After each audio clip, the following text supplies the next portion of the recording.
The wooden gavel struck the bench like a gunshot. Everyone in the courtroom flinched except the boy. 17-year-old Matteo stood alone behind the defendant's table, hands clasped, spine straight, eyes fixed on the judge like steel. He wore a shirt too big for him and jeans scuffed at the knees, the kind you get from donation bins. Behind him, the benches were nearly empty. No lawyer, no family, no translator. Just a sea of indifferent eyes and a few murmurs in the back. Judge Richard Halbrook leaned forward. He was in his 60s, his silver hair combed meticulously, his black robe pristine. His reputation was well known, strict, old school and unyielding, especially with illegals, as he once infamously said during a town hall that never made it to the papers. "So," the judge said, voice dripping with condescension, "you're the one who thought you could sneak across our border and expect, what, a free ride?" Matteo didn't move. "No lawyer present," the judge continued. "Or maybe you thought you didn't need one. That's typical arrogance." A ripple of laughter moved through a couple of court observers. Matteo blinked slowly. The judge narrowed his eyes. "You understand English, boy?" Matteo nodded. "Yes, Your Honor." That voice, calm, clear, unaccented, sharp enough to cut through the quiet tension in the room. Halbrook paused, thrown off for a split second.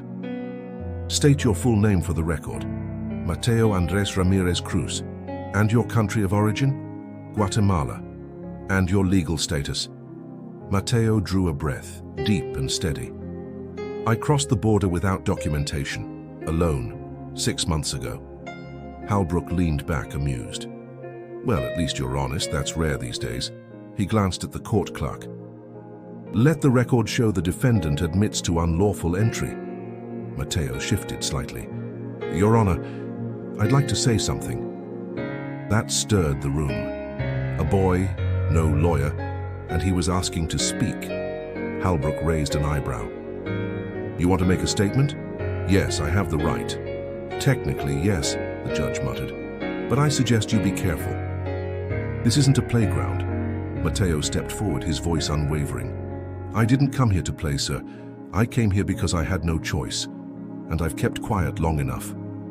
Gasps scattered through the room. Someone in the back whispered in Spanish, "Mira ese niño." The judge's fingers hovered above the gavel, hesitating. For the first time in years, he wasn't in complete control.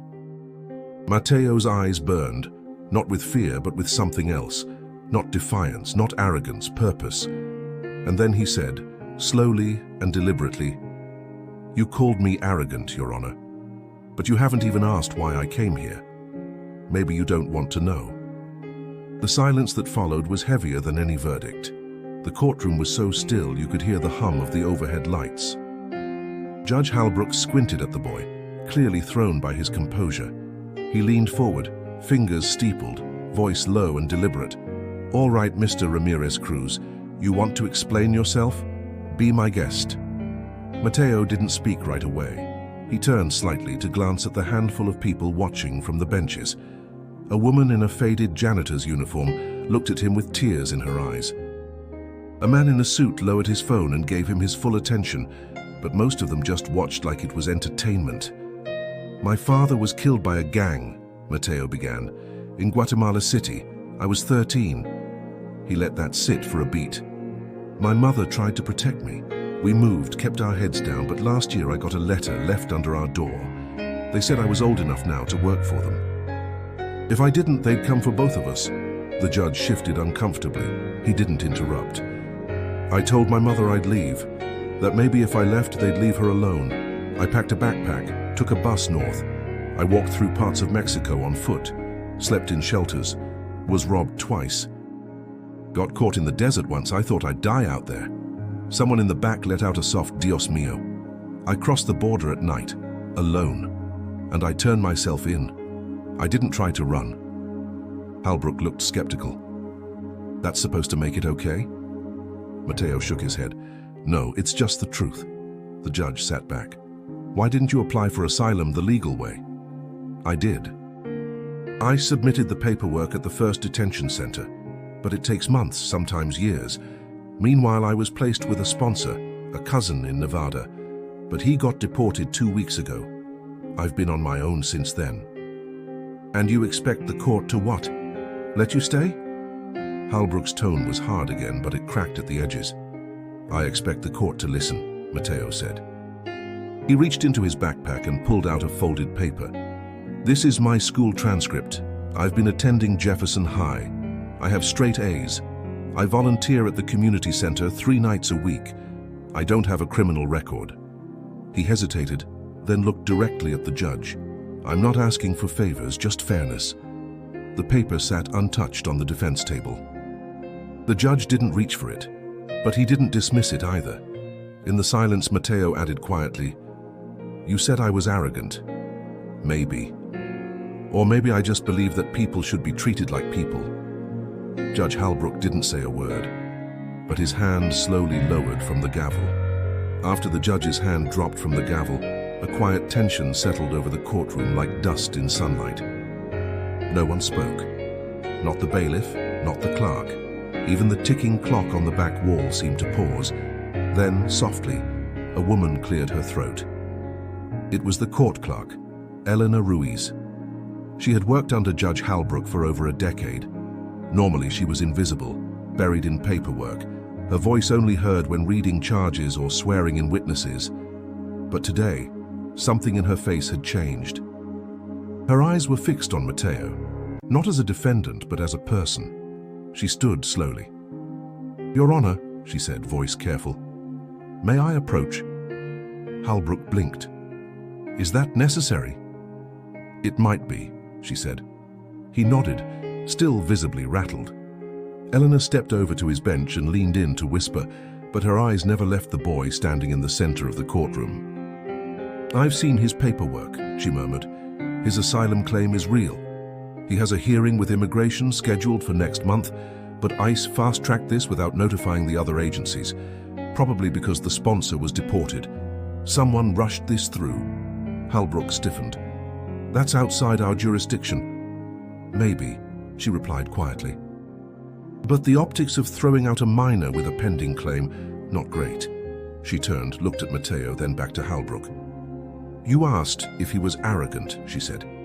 "He's standing alone in front of a courtroom with no lawyer and still speaks with more dignity than half the people who come through here."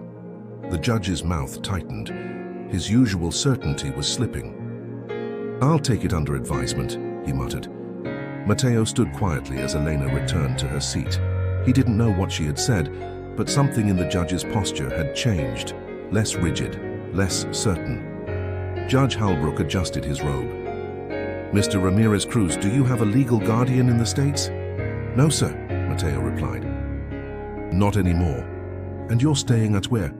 "I sleep behind the community church some nights, sometimes with other kids. I keep moving." The judge exhaled slowly, then looked down at his notes. "Based on your current documentation and the fact that you have an asylum hearing scheduled, this court can't issue a removal order today." There was a stunned silence. Matteo's heart thudded. "Was that? You will be remanded into temporary custody," Halbrook continued, "but not detention. I'm ordering emergency foster placement until your asylum hearing." Matteo didn't know what to say. His mouth opened, but nothing came out. "You'll be placed with a vetted family by the end of the week," Halbrook added, "and you'll be required to remain in school and maintain a clean record." "Understood." Matteo nodded slowly. "Yes, Your Honor." The judge glanced at Elena, who gave the faintest nod. "This hearing is adjourned," Halbrook said. The gavel fell again, but this time the sound echoed differently. Matteo sat alone on a stiff plastic chair, a faded child services poster peeling above him. The air smelled like lemon disinfectant and old paper. Outside the glass doors, Las Vegas buzzed in the dry Nevada heat. Cars, horns, life. But in here, time moved slower. A social worker named Brenda was typing something on an aging desktop. She had offered him a bottle of water and a granola bar when they arrived, then fell into quiet focus. Matteo hadn't touched either. "Still hungry?" she asked, finally glancing over. He shook his head. "Not really." "You're lucky," she said gently. "That judge, he doesn't usually budge." especially not on immigration cases. Matteo shrugged. I wasn't trying to get lucky. Brenda looked at him for a long second. You remind me of my little brother. He was about your age when he came over, from El Salvador. Same eyes, serious, like he's always bracing for something. Matteo didn't reply. The truth was, he was always bracing for something. A knock on the door, a shouted name, someone disappearing without explanation. That tension had become second nature. Brenda tapped a few more keys, then stood. Okay, got a temporary foster placement. It's not far, couple in North Las Vegas, middle-aged, no kids. They've taken in minors before, background's clean. Matteo blinked. Are they Latino?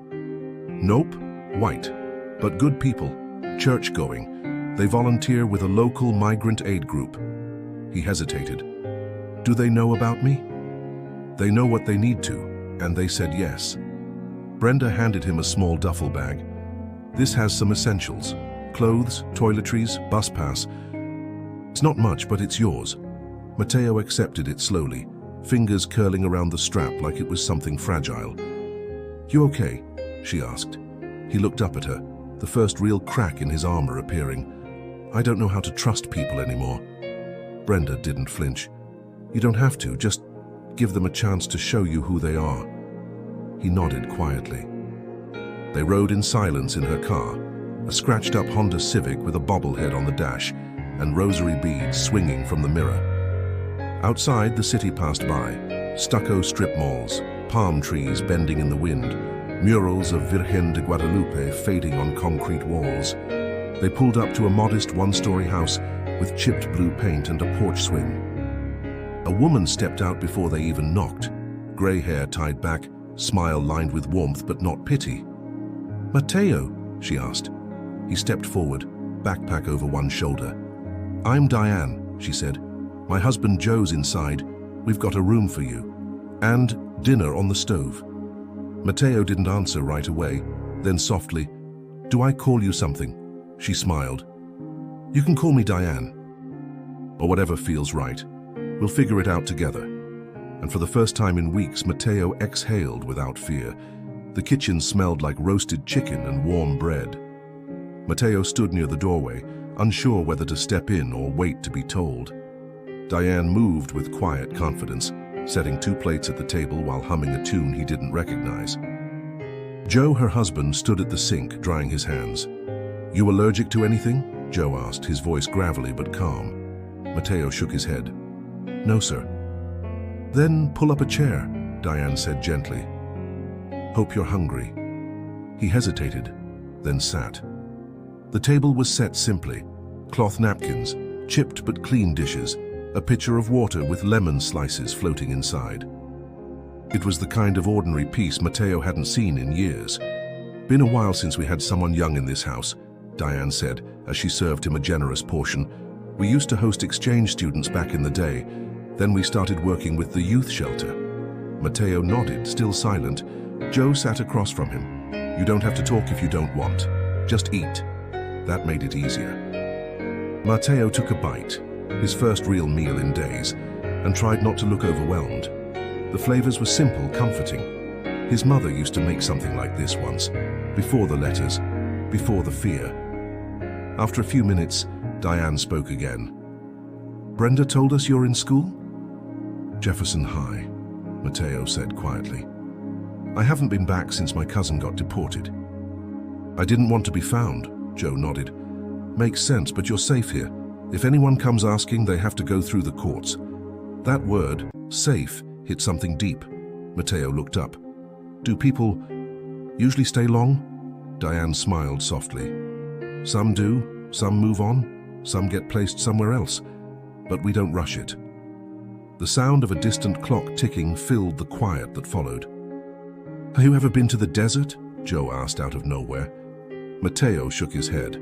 Well, maybe we'll take a drive this weekend. Diane makes a mean picnic.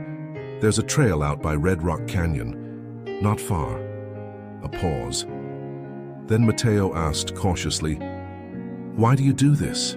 Take people in? Joe and Diane exchanged a glance. It wasn't rehearsed. It was history. "Our son was in the Marines," Joe said. "He died in Afghanistan. He believed in helping people who couldn't help themselves. We tried to carry that forward in small ways." Diane reached over, gently placed her hand on Mateo's. "You don't owe us anything," she said. "Just stay honest. Stay kind. We'll go from there." Mateo felt the sting of tears before he could stop them. He looked away, embarrassed. Joe said quietly, "You're not weak for feeling. You're human." And for the first time in a long time, Mateo believed it. The desert spread out before them in layers of red and ochre, the sandstone cliffs glowing under the afternoon sun. Mateo stood at the edge of the overlook, wind tugging at his sleeves, the heat rising in waves off the rocks below. Behind him, Diane laid out sandwiches under the shade of a crooked mesquite tree, while Joe adjusted a pair of dusty binoculars. "You see those lines in the rock?" Joe said, coming up beside him. "That's time. Millions of years, pressed down and hardened." Mateo followed his gaze. The view was breathtaking, but what caught him was the silence. Not emptiness, peace. No sirens, no shouts. Just wind, space, and sky. "I never imagined a place could feel so still," Mateo murmured. Joe nodded. "Still doesn't mean nothing's happening. Sometimes stillness is where people start to heal." They walked back toward the picnic blanket, where Diane handed them each a sandwich wrapped in foil. She handed Mateo a second one. "Just in case," she said with a smile. As they sat, Diane pulled out a small notebook. "We usually do this when we come out here. It's silly, but we write something down. Anything. A thought, a memory. Then we fold the page and stick it under a rock, like the desert keeps it safe." Mateo looked at the notebook, then at her. "I don't know what I'd write." "Anything you want," Diane said. "There's no rules." He hesitated, then accepted the notebook. The pen felt heavy in his hand, like it carried more than ink. He stared at the blank page. He wrote, "I don't know if I belong here, but I want to. For the first time in a long time, I want to stay somewhere." He didn't show them what he wrote, just folded the paper neatly, placed it beneath a flat stone, and pressed it down. Joe gave him a look, quiet, approving. "That's the spot now. Whenever you come back, you'll know it's yours." The ride home was quiet, but it wasn't the kind of silence that weighed heavy. It was full, settled. That night, as Mateo sat on the bed in his small, clean room, he stared at the ceiling and allowed his thoughts to wander. For the first time since crossing the border, he didn't think about running. Instead, he thought about school. He thought about the asylum hearing coming up, about Joe's hands, cracked from work, but steady, about Diane's voice, soft but firm, about a notebook under a rock in the desert. He took a deep breath and whispered to the empty room, "Please let this be real." And outside, the desert wind moved quietly through the night, carrying his words into the stillness. The courtroom looked different this time, not because the walls or chairs had changed, but because Mateo had. He sat beside Brenda, who wore a navy blazer and a determined look. Diane was behind him, clutching her worn leather purse, and Joe stood with his arms folded, nodding at him when their eyes met. This wasn't the same boy who'd stood alone weeks earlier. Across the room sat an immigration judge, not Halbrook this time, but a woman named Patel. Her expression was unreadable, but not unkind. "Mr. Ramirez-Cruz," she said, "I've reviewed your application for asylum. You have no legal representation today, is that correct?" Mateo cleared his throat. "That's correct, Your Honor. I had help filling out the paperwork, but I'm representing myself." She nodded. "Do you wish to proceed?" "Yes." He stood. Brenda squeezed his shoulder once, gently. "I came here because I was afraid to die," Mateo began. "But I stayed because I want to live." His voice was steadier than he expected, stronger. "I didn't come to this country to take. I came to survive. And since arriving, I've gone to school. I've worked hard. I've respected every rule. I don't expect special treatment, but I ask to be seen as someone who's trying to build something better." He paused, searching the judge's eyes. "I don't have a perfect past. I don't have a perfect future. But if I'm given the chance, I'll prove that I belong." There was silence. Judge Patel leaned back, fingers resting beneath her chin. I see here that you've received several character letters from teachers, a social worker, your current guardians. She lifted one page, and one from Judge Halbrook. That's unusual. Mateo blinked. Pate wrote something? Patel nodded. It's brief, but it says you conducted yourself with integrity and calm under pressure, that your courage made him reconsider how he approaches certain cases. Mateo stared, stunned. Patel folded her hands. Mr. Ramirez Cruz, this court finds your case compelling. You've met the requirements for asylum eligibility. Based on the evidence and testimony, your request is granted. Brenda gasped. Diane whispered, "Oh, thank God." Mateo stood frozen for a second, the words not quite sinking in. Then Judge Patel added, "You are now legally allowed to remain in the United States.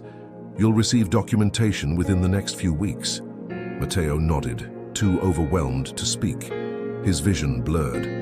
"Good luck, Mr. Ramirez Cruz," Patel said. "I hope this country becomes everything you came looking for." Outside the courthouse, sunlight poured across the steps. Mateo walked out slowly, every movement deliberate, as if afraid the moment might vanish. Diane reached for his hand. Joe clapped him on the back. Brenda smiled through tears. "You did it." "No," Mateo said softly. "We did." And for the first time since crossing a border in the dead of night, he felt it. He was home.